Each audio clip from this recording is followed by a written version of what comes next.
Bienvenue encore pour notre deuxième conférence. Je réponds des... Répit dans les safaris. Avant d'entamer notre deuxième leçon, je veux vous prier de prier avec moi. Éternel Dieu Tout-Puissant, merci de ta protection.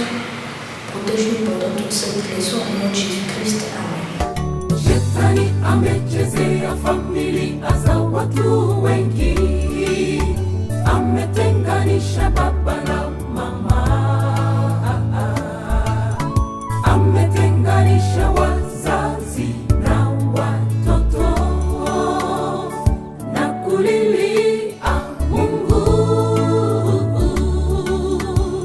na nyenyekea kwako Baba, nikileta familia langu kwako, tushike mkono tusianguke, nishinde shetani na tamaa zake zote, ashinde shetani na tamaa zake zote, ashinde shetani na tamaa zake zote, watoto wetu washinde shetani na tamaa zake zote. La leçon du jour est intitulée l'influence du foyer.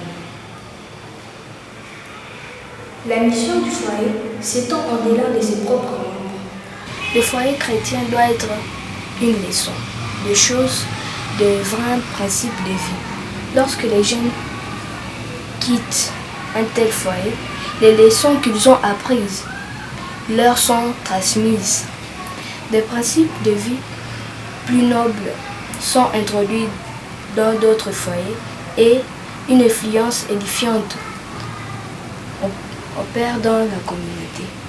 Un foyer où les membres sont des chrétiens polis et courtois exerce une influence bénéfique de grande portée. D'autres familles remarqueront les résultats obtenus par un tel foyer et suivront l'exemple donné, protégeant à leur tour le foyer contre les influences sataniques. Les anges de Dieu visiteront souvent le foyer où règne la volonté de Dieu. Les habitudes correctes se forment. On reconnaît soigneusement les droits des autres. Nous allons étudier l'influence d'une famille bien organisée. Une famille bien ordonnée ou bien organisée est bien disciplinée. Prouve que les parents ont réussi à suivre les directives de Dieu et que leurs enfants le serviront dans l'Église. Leur influence grandit car en transmettant, ils reçoivent à leur tour pour transmettre. Le père et la mère trouvent des aides dans leurs enfants, qui transmettent aux autres l'instruction reçue à la maison. Les quartiers dans lesquels ils vivent, quand ils sont devenus enrichis pour le temps et pour l'éternité. Par leur exemple pieux, d'autres sont inspirés à être fidèles à Dieu.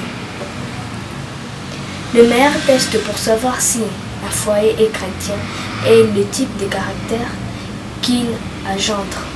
Les actes parlent plus fort que la plus positive des professions de foi. Notre tâche dans ce monde est de savoir quelles vertus nous pouvons enseigner à nos enfants et à nos familles, afin qu'elles aient une influence sur d'autres familles et ainsi nous pouvons être une puissance éducative. De nos foyers couleront de courants de guérison, apportant vie et beauté. Nous allons parler aussi de l'influence d'une famille mal organisée. L'influence d'une famille mal organisée est généralisée et désastreuse pour toute la société. Elle s'accumule en une marée de maux qui affectent les familles, les communautés et les gouvernements. Il est impossible à chacun d'entre nous de vivre de telle manière qu'il ne puisse pas exercer une influence sur le monde. Aucun membre de la famille ne peut s'enfermer sur lui-même sans que les autres membres de la famille ne ressentent son influence. L'expression même du visage a une influence pour le bien ou pour le mal. Son esprit, ses paroles, ses actions, son attitude envers les autres sont inédiables. S'il vit dans l'égoïsme, il entoure son âme d'une atmosphère maladive, tandis que s'il remplit de l'amour du Christ, il manifestera de la courtoisie, de la bonté, un égard tendre pour les sentiments des autres et communiquera à ses associés par des actes d'amour, un sentiment de tendresse, de reconnaissance et de bonheur. Il sera manifesté qu'il vit pour Jésus et qu'il apprend chaque jour des leçons à ses pieds, recevant sa lumière et sa paix. Il pourra dire au Seigneur, ta douceur m'a rendu grand. Que l'Éternel vous bénisse.